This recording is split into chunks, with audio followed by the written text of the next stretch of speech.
Bonjour les gens, nouvelle vidéo. Alors comme vous avez pu le remarquer, ça fait un moment que je me suis absenté parce que j'ai un peu observé les débats, les discussions, les opinions, les commentaires qu'il y a sur internet et aussi dans la vraie vie. Et j'ai remarqué que ça partait un peu dans tous les sens, que c'était un peu n'importe quoi. Donc j'ai eu cette réflexion de me dire qu'il fallait peut-être retourner aux bases et à l'essentiel pour pouvoir repartir du bon pied, parce qu'il y a une phrase qui dit je ne sais pas de qui elle est, je pense que c'est un proverbe africain qui dit si tu ne sais pas où tu vas, regarde d'où tu viens. Et donc je vais repartir sur ces bases-là. Alors qu'est-ce qui m'a donné envie de faire ça? C'est le fait que j'ai eu un prof de français quand j'étais plus jeune. Et lui, il a eu une méthode de pédagogie qui a été très efficace. C'est-à-dire qu'en fait, on était arrivé dans sa classe en ayant tous des niveaux très différents parce qu'on était un peu mélangés, même au niveau des options. Donc évidemment, ceux qui avaient option latin, ils étaient limite prêts pour le prix Pulitzer. Et donc en français, ils étaient très évolués. J'abuse un peu évidemment, mais c'est pour vous montrer, c'est un exemple, quoi. C'est un peu de l'humour dans l'exagération. Mais sinon, il y en avait d'autres, ils étaient complètement largués, ils ne savaient même pas écrire leur prénom. Donc c'est-à-dire ils ne savaient même pas communiquer leur propre identité au travers de l'écriture. Donc il y avait un gros problème comme ça. Et là encore une fois j'abuse, évidemment que les gens savaient écrire leur prénom, mais bon, ils faisaient quand même des fautes grammaticales assez sévères par rapport au niveau qu'ils auraient dû avoir à ce moment-là. Et donc le prof il a décidé de tout revoir en fait. Il s'est dit moi je laisse tomber la matière de cette année, on va reprendre les bases et voilà, c'est tout. Il s'est dit ça. Donc il nous a fait revoir toute la grammaire, toute la conjugaison, etc. pour qu'en fait on ait les formules de base, qu'on ait les règles de base et que, sachant ça, on donne un sens aux phrases qu'on fait et on sait pourquoi on met par exemple un S là, pourquoi on ne le met pas, parce qu'on se réfère à la règle en fait.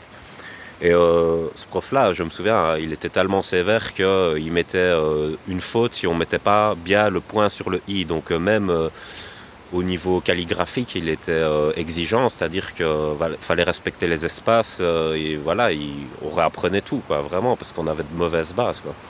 Et c'est ça que je me dis en fait, et c'est pour ça que je fais cette vidéo et que je fais cette introduction. Donc je vais revenir aux bases du cerveau pour moi. Donc en fait, on remarque actuellement que dans les débats, il y a beaucoup de susceptibilité, les réactions sont très épidermiques. Épidermique, ça veut dire de surface, parce que après il y a le derme et l'hypoderme, et donc la profondeur, ce serait plus proche de l'hypoderme. Mais voilà, c'est des réactions épidermiques, c'est-à-dire pas très profondes, très superficielles et impulsives.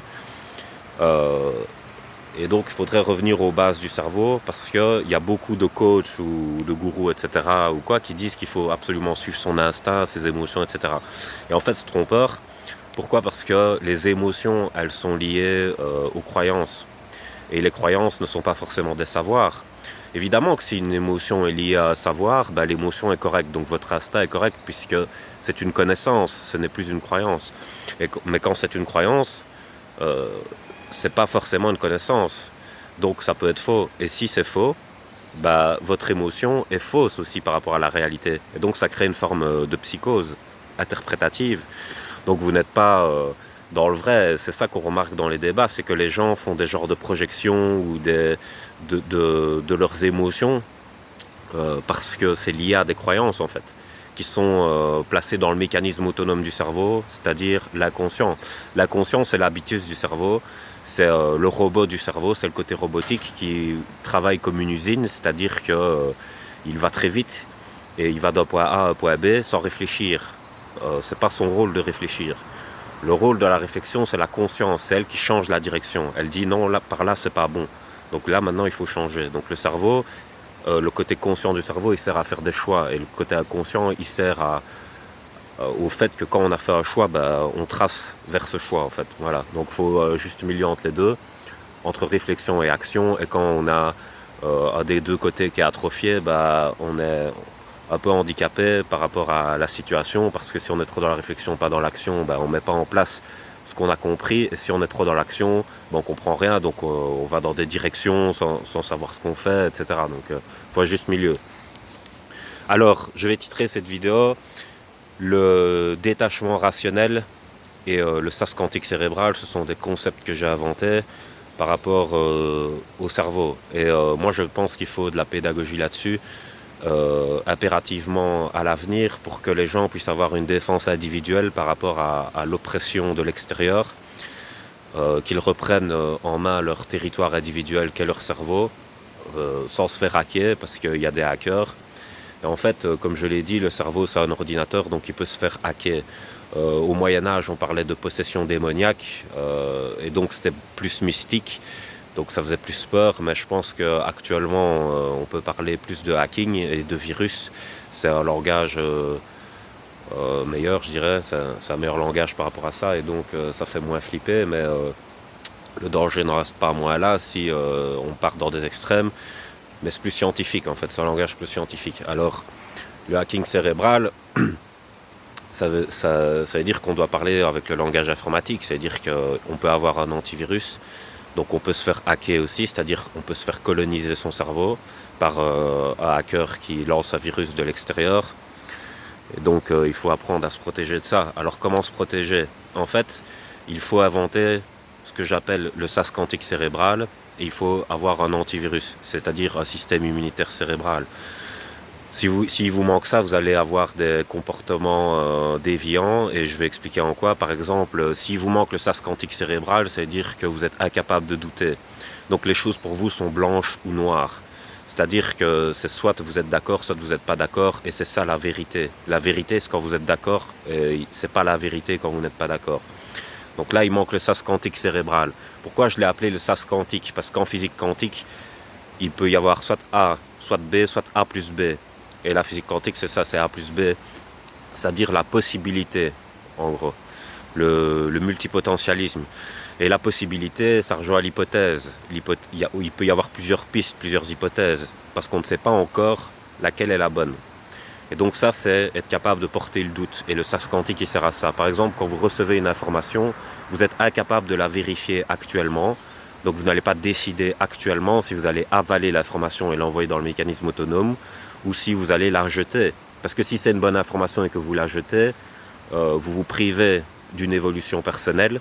Si c'est une mauvaise information et que vous l'avalez, vous allez l'envoyer dans votre système de croyance qui va vous générer des émotions fausses et donc des interprétations qui ne correspondront pas à la réalité.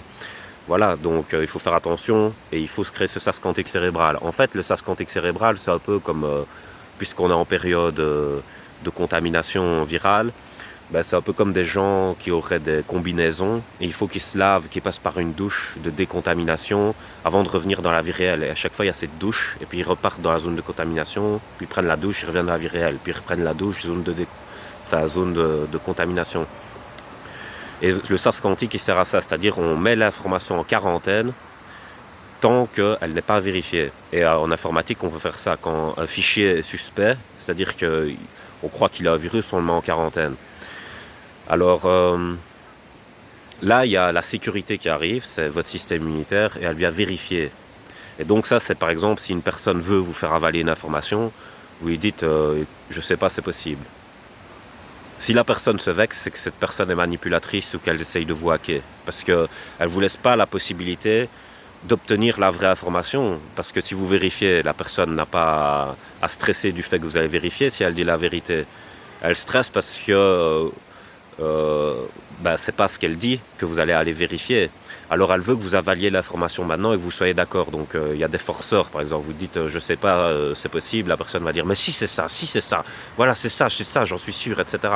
Et donc là vraiment pour pas avoir de problème, vous faites oui, ok, amen. Donc vous faites croire à la personne que vous avez avalé son information pour pas qu'elle vous agresse. Donc ça, c'est une technique de contre-manipulation. Et en fait, dans votre cerveau, c'est ce qui compte, c'est ce qui se passe là-dedans. Vous dites, je m'en fous, je vais vérifier. Et puis voilà, c'est tout. Et donc, vous le faites après. Donc le sas quantique cérébral, c'est à ça qu'il sert. C'est à trier les informations. Alors, ce que j'appelle, moi, le détachement rationnel, c'est au rapport des émotions. En fait, il faut être au courant qu'on a des croyances et des savoirs. Donc, on a des croyances qui sont fausses et on a des savoirs qui sont vrais. Si on sait qu'une émotion est reliée à une croyance dont on n'arrive pas à se détacher parce que c'est compliqué, on peut être contre son émotion. C'est-à-dire on peut créer un surmoi qui va limiter les conséquences de cette émotion. C'est-à-dire j'ai une peur qui survient à cause d'une croyance qui a été intégrée. je me dis j'ai peur à cause de ma croyance, donc je ne vais pas réagir par rapport à ma peur, mais je vais plutôt nier ce que ma peur est en train de me dire. Euh, donc voilà, ça c'est le détachement rationnel, c'est-à-dire qu'on prend du recul sur ses propres émotions pour ne pas qu'elles nous dominent, on en devient un peu le maître. Après, je dis pas qu'il faut pas écouter ses émotions tout court, faut pas me faire dire ce que j'ai pas dit. C'est important d'écouter ses émotions quand elles sont rattachées à des connaissances, parce que ça c'est ce qu'on appelle réellement l'intuition. Et l'intuition, bah, ça permet de prendre des bons chemins. Donc ça c'est quand votre raison vous parle. Après, bah, l'intuition elle est mauvaise quand elle est attachée à une croyance. Voilà, tout simplement. Donc il faut savoir distinguer et essayer d'avaler un maximum de connaissances et de rejeter un maximum de croyances. Et c'est comme ça qu'on obtient un cerveau performant en fait. Euh, et voilà, c'est un nettoyage régulier en fait. Hein. C'est comme pour la pollution. On produit des déchets, donc il faut prendre ces déchets, dans l'idéal les recycler. Euh, Sinon, bah, il faut s'en débarrasser. Et pour le cerveau, c'est pareil. Hein. Quand on va aux toilettes, bon, on se débarrasse des déchets organiques. Et le cerveau, il doit se débarrasser de la pollution qu'il a en lui-même aussi. Parce que sinon, ça s'accumule et après, bah, on baigne dedans. Et voilà.